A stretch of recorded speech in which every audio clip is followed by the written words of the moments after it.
Dear friends, welcome to Know Thyself YouTube channel. Good morning. Hope you're all staying safe and keeping well. In today's episode of Know Your Body segment, we will analyze the skeletal system of the human body, considering briefly the formation of the skeletal system, the types of bone in the skeletal system, primary functions of the skeletal system, and a few tips to maintain a healthy skeletal system. Formation of skeletal system. The skeletal system consists of all bones and joints in the body. Each bone within the skeletal system is a complex living organ made up of many cells, protein fibers, and minerals.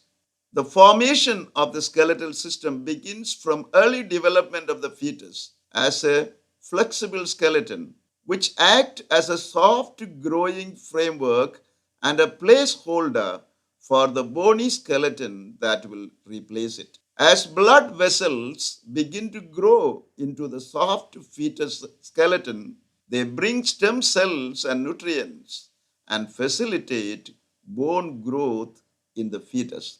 At birth, the skeletal system of a newborn has more than 300 bones. As a child grows into an adult, these bones grow together and fuse into larger bones, leaving the skeletal system of the adult human body with only 206 bones. The types of bones in the skeletal system. The bones are of different types: long, short, flat, irregular, and sesamoid. The long bones are less wide. They constitute the major bones of the limbs. They grow more than other types of bones and are responsible for our height as adults. The short bones are equal in length and width. They are often cubed or round in shape. The flat bones differ in size and shape. They have the common characteristic of being thin in one direction. The irregular bones have shapes that do not fit into the pattern of long, short, or flat bones. They are, as name suggests, irregular. The sesamoid bones are bones formed after birth inside the tendons, that is, the connective tissues joining muscles to bones that run across joints. They grow to protect the tendon from stress and strains at the joint.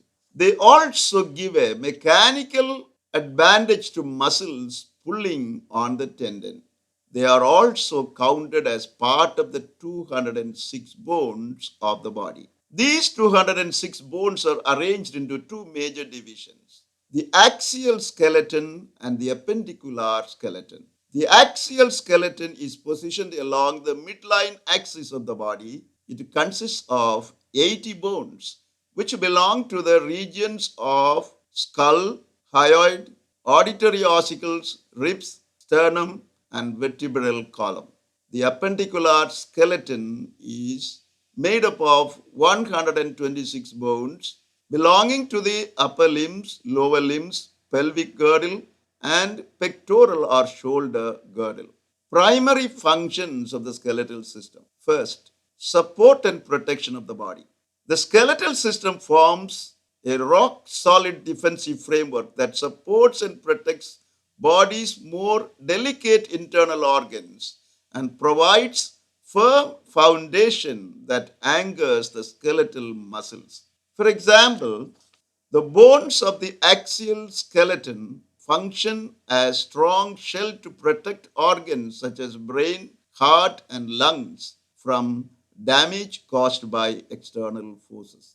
The bones of the appendicular skeleton provide support and flexibility at the joints and anchor the muscles that move the limbs.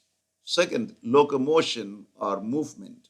The bones of the skeletal system act as attachment points for the skeletal muscles of the body. The skeletal muscles pull two bones either closer together or further apart, thereby provide the joints to act as hinge points for the movement of the bones. Third, production of red blood cells, platelets, and white blood cells. The red bone marrow produces red blood cells platelets, and most white blood cells. Red bone marrow is found in the hollow space inside the bones. Children have greater amount of red bone marrow than adults. The amount of red bone marrow drops after puberty and replaced by yellow bone marrow. Fourth, storage for minerals. The skeletal system serves as the storage for minerals such as calcium, iron, magnesium, and phosphorus. For example, the skeletal system cell matrix acts as the body's calcium bank that stores and releases calcium ions into the blood as and when needed to regulate the proper functioning of the nervous and muscular systems. Likewise, bones facilitate regulation of the blood sugar, fat disposition, and the formation of hemoglobin in red blood cells. Tips to maintain a healthy skeletal system. Eat a lot of vegetables, as nutrients in vegetables can help producing bone forming cells and facilitate bone mineralization. Take up strength training exercises such as lifting smaller weights and weight bearing exercises such as jogging, aerobatics, stair climbing, dancing, and playing games such as tennis, basketball, and the like. Add vitamin D supplement to your diet as it is needed to absorb calcium in your body. You can also do this in the natural way by exposing yourself to the sun. Do not smoke or drink excessively, as tobacco and alcohol can lessen your bone mineral density and weaken the bones. Regularly check the health of your skeletal system, particularly the bone mineral density, and consider medication if needed. A bone specialist can help you in this matter. Briefly stated, this is the amazing story of the skeletal system of the human body. We cannot but wonder at the design and functioning of the skeletal system of our body. Thank you for watching this video. Stay blessed until we see you again with another video.